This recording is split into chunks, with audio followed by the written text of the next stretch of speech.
आज की जो मैं स्टोरी बताने जा रही हूँ ये जिनके साथ हुआ था उनका नाम विनीता है और ये फैज़ाबाद में रहती हैं। इन्होंने बताया जब मैं शादी करके फैज़ाबाद गई थी तो शादी के 1 साल के अंदर ही मेरे साथ कुछ ऐसी वहाँ पे पैरानॉर्मल एक्टिविटीज़ होने लगी थी, जिसके चलते मुझे कुछ साल बाद वहाँ पे मुझे मकान अपना पूरा किराए पर उठाना पड़ा और मैंने वहीं पे कुछ दूरी पर जाके एक दूसरा मकान लिया था रहने के लिए। हेलो, मेरा नाम आंचल है और आप हैं मेरे साथ मेरे YouTube channel real horror incident में। जैसे कि विनीता ने बताया था कि मैं फैज़ाबाद में वैसे वो वहाँ पे सीतापुर के रहने वाली हैं, लेकिन शादी के बाद जब वो फैज़ाबाद गई थी तो उनका जो ससुराल वाला घर था तो घर पूरा अच्छा था और काफ़ी बड़ा मकान था। तो इनका जो पोर्शन इनका था, इनका कॉर्नर वाला पोर्शन था और आगे काफ़ी बड़ा पोर्शन था जिसमें ड्राइंग रूम, गेस्ट रूम ये सब थे और सास ससुर थे, एक नंद थी इनकी। तो इन्होंने बताया कि सारा दिन कोई नहीं रहता था, हस्बैंड मेरे दुकान पे चले आते थे शॉप पर और नंद थी जो अपना मॉर्निंग में अपना कॉलेज चली गई। कॉलेज टाइम उसका वही इंटर या ग्रेजुएशन कुछ चल रहा था तो वो चली जाती थी और कुल मिला के दिन में सब आते थे। दिन में उनकी नंद भी आ जाती थी और हस्बैंड भी टिफ़िन करने दिन में ही आते थे, लंच करने। और वो दिन में घर पे 3 ही लोग रहते थे, वो रहती थी और सास ससुर रहते थे और ऊपर 1-2 रूम बने हुए थे जिसमें किराएदार रहते थे। इन्होंने बताया जब मेरी शादी को वहाँ पे 1-2 महीना बीत गया तो मैं दिन में अपना काम करती रहती थी और मैं खुद भी पढ़ाई कर रही थी क्योंकि मेरी कम एज में ही शादी हुई थी। तो एक दिन मैं अपना पढ़ाई कर रही थी, रूम में अकेली बैठी थी, तो रूम का डोर मैंने थोड़ा बंद कर रखा था। मैं शांति से पढ़ रही थी, तभी मुझे लगा जैसे बाहर किसी ने नॉक किया हो। तो मैं दरवाज़ा खुला था तो मैंने सोचा मम्मी होंगी, तो मैंने कहा हाँ मम्मी आ जाइए अंदर। लेकिन दरवाज़ा हल्का सा खुला लेकिन कोई अंदर नहीं आया। तो मैं तुरंत खड़ी हो गई, मैंने दरवाज़ा खोला कि शायद मम्मी होंगी, तो उन्होंने लेकिन वहाँ देखा तो वहाँ उनकी मम्मी नहीं थी। वो गई भी, फिर बाहर देखा तो उनकी मम्मी वहाँ सो रही थी। तो उन्होंने पापा से पूछा कि पापा मम्मी भी उठी थी क्या? उन्होंने कहा नहीं बहू, ये तो बहुत देर से सो रही हैं। और क्या हुआ? तो कहा नहीं कुछ नहीं, भी हल्का सा दरवाज़ा नॉक हुआ था। कोई नहीं, सोनू होगा। सोनू उनके यहाँ ऊपर जो किराएदार रहती थी उनका छोटा बेटा था। तो खैर वो चली गई अपना, फिर दोबारा पढ़ाई करने लगी। उसके बाद जो सेकंड टाइम उनके साथ हुआ था, एक बार फिर वो दिन में कपड़े धुल रही थी। यही 1-1.5 महीने बाद फिर उनके साथ इंसिडेंट हुआ था। उन्होंने कहा जब मैं दिन में कपड़े धुल रही थी, मैं अकेली रहती थी दिन में, सास ससुर वो एजेड थे तो कहीं मम्मी सो जाती थी, पापा या तो अखबार पढ़ रहे होते हैं या अपना टीवी देख रहे होते थे। तो पूरा घर नीचे का खाली होता था, खाली ऊपर जो किराएदार थी तो उनका एक छोटा बेटा सोनू था, तो वो अकेली रहती थी, उनके हस्बैंड चले आते थे और उनका बेटा भी स्कूल चला जाता था तो वो भी अपना कमरे में अकेले ही रहती थी। तो जब मैं एक दिन कपड़ा धुल रही थी तो मुझे लगा जैसे किसी ने मेरे कंधे पे थपथपाया हो, जैसे कोई कभी कुछ पूछने के लिए पीछे से थपथपा, वैसे ही उनको लगा जैसे किसी ने उनके कंधे पे थपथपाया हो। तो उन्होंने झटके से पीछे मुड़ते हुए कहा क्या है? उनको लगा सोनू होगा, लेकिन वहाँ कोई भी नहीं था पीछे। तो एकदम से उनकी पूरी बॉडी एकदम सिहर गई, वो कांप गई अंदर तक कि जब कोई है नहीं तो उनको जैसे बहुत साफ उन्हें क्लियर लगा किसी ने कंधे पे थपथपाया है।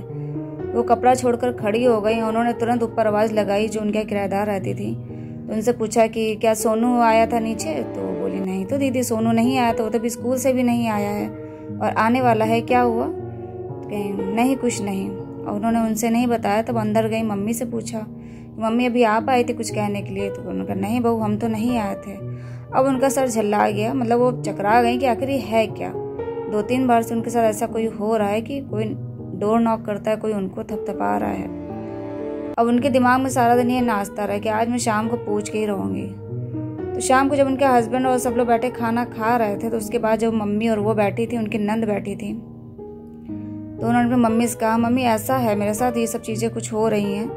तब उनकी मम्मी ने उनको देखा, अपनी नंद की तरफ भी देखा, तो पूछी भी क्या हुआ? तो उनकी नंद बोले कि भाभी ऐसा मेरे साथ भी 1-2 बार हो चुका है। जब हम भी वहाँ पढ़ते थे, वो पीछे का पोर्शन पड़ जाता है, सन्नाटा रहता है और कॉर्नर का है, तो हम वहाँ बैठ के पढ़ने जाते थे। तो मेरे साथ भी 1-2 बार ऐसा हुआ था, इसलिए हमने वहाँ बैठ के पढ़ना छोड़ दिया और उसके बाद अब हमने आपके मुँह से सुना है। क्योंकि पहली बात तो उनके यहाँ जो वो पीछे वाला पोर्शन था वहाँ कोई रहता नहीं था और शादी के बाद इन्हीं को दिया गया था रहने के लिए। इनसे कहा भी गया था आप कहीं भी रहना हो रह लो, लेकिन उनको लगा था कि चलो पीछे का कॉर्नर का है, पढ़ने के लिए सही है, तो उन्होंने वही रूम लिया था। तो उनके सासू माँ ने कहा भी कि बहू अगर तुम्हें कमरा कुछ ठीक नहीं लग रहा है तो चेंज कर दो और कितने रूम तो खाली पड़े हैं, कहीं भी रह लो। तो उनका मम्मी जी कोई बात नहीं और देखते हैं। अभी उनके हस्बैंड बैठे थे कि अरे ऐसा कुछ नहीं है और इतना सब सामान सब सेट कर चुके हैं और तुम्हें ज़्यादा कुछ दिक्कत लगे तब बताना, तब चेंज कर देंगे। तो उन्होंने भी सोचा चलो कोई बात नहीं, देखते हैं 1-2 दिन और रह के देखते हैं। तो यही सब बात हुई। अब उनको ये तो लग गया था कि वहाँ पे कुछ है, उस रूम में पैरानॉर्मल कुछ एक्टिविटीज़ होती रहती हैं और उनके पूरे घर में कभी किसी को कुछ फील नहीं होता था, खाली उधर के ही पोर्शन में कुछ था। तो एक दिन ऐसे ही वो अपने रूम में पढ़ाई कर ही रही थी। दिन में उनके हस्बैंड लंच के लिए आए थे, खाना खाने दिन में। तो जब वो आए हैं लॉबी से होते हुए तो उनका जो एक पहला एक कमरा पड़ जाता था कॉर्नर पे, ड्राइंग रूम उन्होंने बना रखा था, तो उसका डोर हल्का खुला था और थोड़ा सा दिख रहा था कमरे के अंदर। तो वो गए तो उन्होंने हल्का सा दरवाज़ा खोलते हुए देखा तो वहाँ पे कोई लेडी बैठी हुई थी। अच्छा ये वही थी और उनके ही घर के सामने गली में एक सोनी करके रहती थी। वो दिखने में थोड़ी सी डरावनी थी, मतलब कि मोहल्ले के बच्चे उनको चिढ़ाते थे पीठ पीछे कि डायन आंटी डायन आंटी, क्योंकि थोड़ी लड़ाका भी थी, उस मोहल्ले में लड़ाका से फेमस थी कि बहुत लड़ती हैं और ऐसा है, बहुत तेज़ तर्रार जैसी औरतें होती वैसी वो थी। और फेस कटिंग से थोड़ा वो बच्चों के हिसाब से डरावनी थी, आंखें बाहर निकली हुई थी और थोड़ा डार्क कॉम्प्लेक्शन उनका था। तो उनको लगा सोनी है, तो उन्होंने दरवाज़ा हल्का सा बंद करते हुए सीधे अंदर चले गए कि तुम यहाँ बैठी पढ़ाई कर रही हो, अंदर वहाँ देखो सोनी बैठी हुई है। तो बोली सोनी कब आ गई, अगर आती तो हमसे बताती ना। तो वो गई और आवाज़ लगाई सोनी तुम कब आई। लेकिन जैसे ही उन्होंने रूम में एंट्री करी, रूम में वहाँ पे कोई नहीं था, मतलब रूम खाली पड़ा था। तो उन्होंने अपने हस्बैंड की तरफ देखा कि तुम्हें कब सोनी दिख गई, और सोनी आती कि हमें बताती ना। आज सुबह उसकी कॉल आई थी, उसने आने के लिए तो कुछ नहीं कहा। कभी कभी इनकी जो सोनी मोहल्ले की रहती थी इनके यहाँ आ जाती थी, कभी शाम को, कभी छत पर बातें करना, क्योंकि जब ये शादी करके आई थी तो मोहल्ले की कुछ औरतों से इनकी वो बातचीत होने लगी थी, तो सब बात करती थी, घर भी आ जाती थी। तो उन्होंने कहा ठीक है अभी मैं सोनी को बुला के पूछती हूँ कब आई थी और चली क्यों गई।